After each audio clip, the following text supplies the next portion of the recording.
మంత్రి సవితారెడ్డిపై కొత్త మనోహర్ రెడ్డి తీవ్ర వ్యాఖ్యలు చేశారు. సిబిఐ కేసులో మరో 6 నెలల్లో మంత్రి జైలుకు వెళ్తారన్నారు.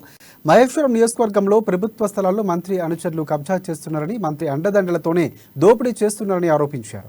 చెరువుల అభివృద్ధి పేరుతో మంత్రి సవిత తన అనుచరులకు కోట్ల రూపాయలు దోచిపెడుతున్నారని అన్నారు. తన నివాసంలో ఆయన మీడియాతో మాట్లాడుతూ మీర్పేట మున్సిపల్ కార్పొరేషన్లో మంత్రి కొంతమంది పెంపుడు కుక్కలను పోషిస్తున్నారని, వారు తనపై ఆరోపణలు చేయడం ఎంతవరకు సమంజసమని ప్రశ్నించారు. మంత్రి సవిత చేస్తున్న అవినీతి చూడలేక బీఆర్ఎస్ను వీడుతున్నానని, ఖమ్మం సభలో రాహుల్ సమక్షంలో కాంగ్రెస్ పార్టీలో చేరుతానని తెలిపారు.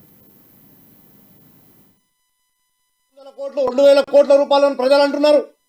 మరి ఒక్కనాడు నేను దొంగతనం పోయినా కానీ, నేను ఖాళీ బ్యాగులు మోసుకొచ్చినా కానీ నేను ఆ దొంగతనంలో నేను ఏలు పెట్టలే అని అంటే ఎవరు నమ్మరు. ఆయన సిబిఐ కేసులో ఉన్నటువంటి నువ్వు నిరూపణ అన్నా ఉంటావు కదా, రెడీ ఉన్నా. ఎస్, సిబిఐ కేసులలో నిందితురాలుగా చేర్చబడింది. 6 నెలల లోపట సుప్రీంకోర్టు మొన్న జారీ చేసింది.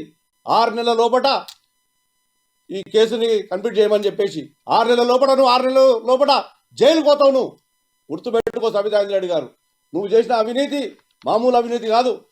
కోట్ల రూపాయలు, 1,500 కోట్లు, 2,000 కోట్ల రూపాయలను ప్రజలు అంటున్నారు. మరి ఒక్కనాడు నువ్వు ఎలా వచ్చి ప్రజల ముందు చెప్పట్లేదు?